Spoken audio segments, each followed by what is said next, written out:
Shri Krishna Govinda Hare Murari Nath Narayana Vasudeva Shri Krishna Govinda Hare Murari Nath Narayana Vasudeva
Pita Pare Sujo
में जब परीक्षित को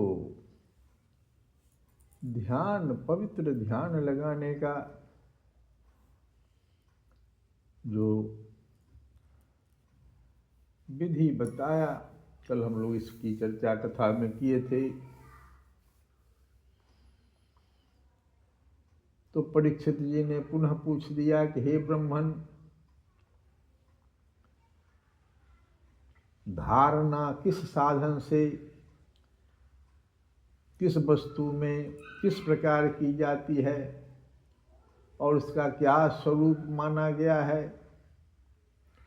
जो शीघ्र ही मनुष्य के मन का मैल मिटा देती है। तो पुनः सुखदेव जी ने कहा कि परीक्षित, भगवान के विराट रूप का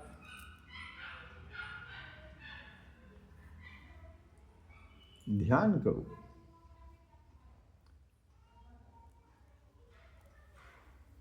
भगवान का विराट रूप कैसा है? भगवान का स्थूल से स्थूल और विराट शरीर है। जल, अग्नि, वायु, आकाश, अहंकार, महत्तत्व और प्रकृति, इन 7 आवरणों से घिरे हुए इस ब्रह्मांड शरीर में, इस पूरे को एक ब्रह्मांड शरीर मान लो। जल, अग्नि, वायु, आकाश, अहंकार, महत्तत्व और प्रकृति, इन 7 आवरणों से घिरा हुआ ये ब्रह्मांड शरीर में जो विराट पुरुष भगवान है, वे ही धारणा के आश्रय हैं, उन्हीं की धारणा की जाती है। और इसका बड़ा विस्तृत रूप जो है रामचरितमानस में भी हम लोग सुनते हैं, भगवान का विराट रूप गीता जी में भी हम लोग सुनते हैं। विश्वमूर्ति विराट पुरुष की नारियां जो हैं, भगवान अगर विराट पुरुष हैं मान लो, तो उनकी नारियां जो हैं वो नदियां हैं, समुद्र कोख है, बड़े बड़े पर्वत उनकी हड्डियां हैं। किस तरह से हम लोग रामचरितमानस में भी गाते हैं।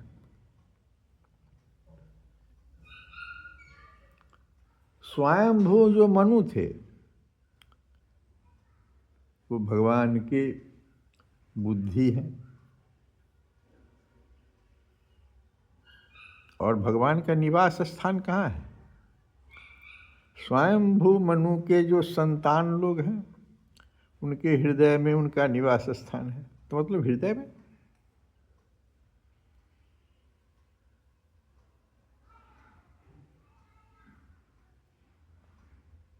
और दैत्य उनके बीज हैं, ब्राह्मण मुख क्षत्रिय भुजाएं हैं।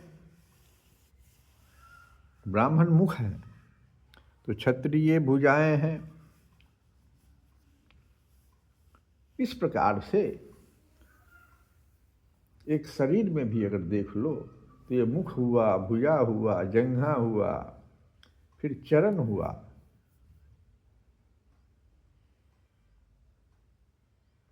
और यज्ञ में जो हम लोग बड़े बड़े द्रव्य में यज्ञ करते हैं, उनमें उन जो कर्म है, देवताओं के नाम से बड़े बड़े द्रव्य में यज्ञ किए जाते हैं, वे उनके कर्म हैं भगवान के। करते हैं भगवान क्या करते हैं? जैसे स्वप्न देखने वाला स्वप्नावस्था में अपने आप को ही विविध पदार्थों के रूप में देखता है, वैसे ही सबकी बुद्धि वृत्तियों के द्वारा सब कुछ अनुभव करने वाला सर्वांतर्यामी परमात्मा भी एक ही है। भगवान कैसे अनुभव कर लेते हैं? जितने भी मनुष्य सब में निवास, तो सबके पास बुद्धि है, तो सबकी बुद्धि वृत्तियों के द्वारा सब कुछ अनुभव करने वाला सर्वांतर्यामी परमात्मा भी एक ही है। उन सत्य स्वरूप आनंद निधि भगवान का ही भजन करना चाहिए और अन्य किसी भी वस्तु में आसक्ति नहीं करनी चाहिए। भजो रे भैया राम गोविंद हरि, भजो रे भैया राम गोविंद हरि। जप तप साधन कछु नहीं लागत। इस भजन में भी तो साधन की चर्चा है। जप भी एक साधन है, तप भी साधन है, लेकिन कलयुग भी तो है, इसलिए जप तप साधन, जप तप साधन, कछु नहीं लागत।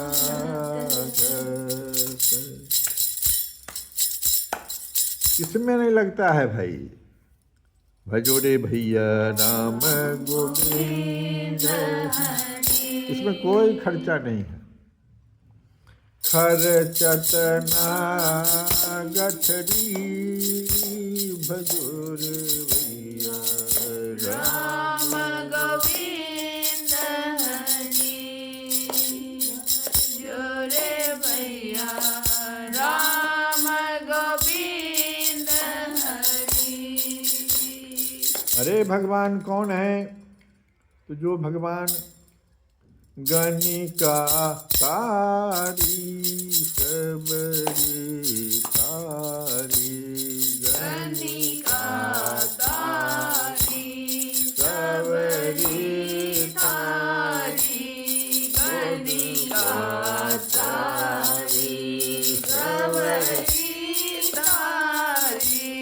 खग मृग व्याध अजामिल तारे, खग मृग व्याध अजामिल तारे।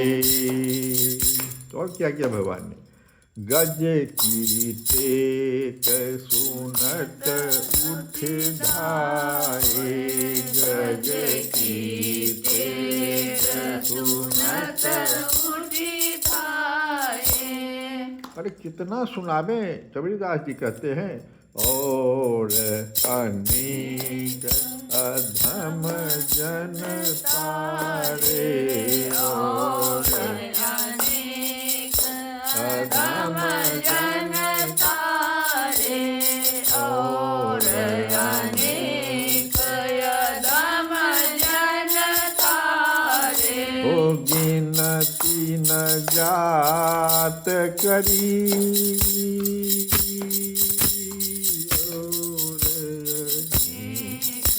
अधम जन तारे, और अनेक अधम जन तारे। ओ गिनती न जात करी, कहत कबीर श्री राम जय राम जय राम, तो श्री राम जय राम जय राम। ओ कहत कबीर राम नहीं जामुख, कहत कबीर राम नहीं जामुख, तामुख ओ तामुख धूल भये, भजो रे भैया राम गोविंद हरि। भजो रे भैया राम गोविंद हरि। तो सुखदेव जी ने भी तो यही कहा जो कबीरदास जी ने कहा, और भी जितने भी संत महात्मा हैं सब तो यही कहते हैं कि अभी कलयुग का समय है, सब साधन को भूल जाओ, बस भगवान के नाम का, उनके लीला का, उनके रूप का, इसी को पकड़ लो, उन सत्य स्वरूप आनंद निधि भगवान का ही भजन करना चाहिए। अन्य किसी भी वस्तु में आसक्ति नहीं करनी चाहिए, क्योंकि यह आसक्ति जीव के अधः पतन, ये आसक्ति ही जीव के अधः पतन का हेतु है। श्री कृष्ण गोविंद हरे मुरारे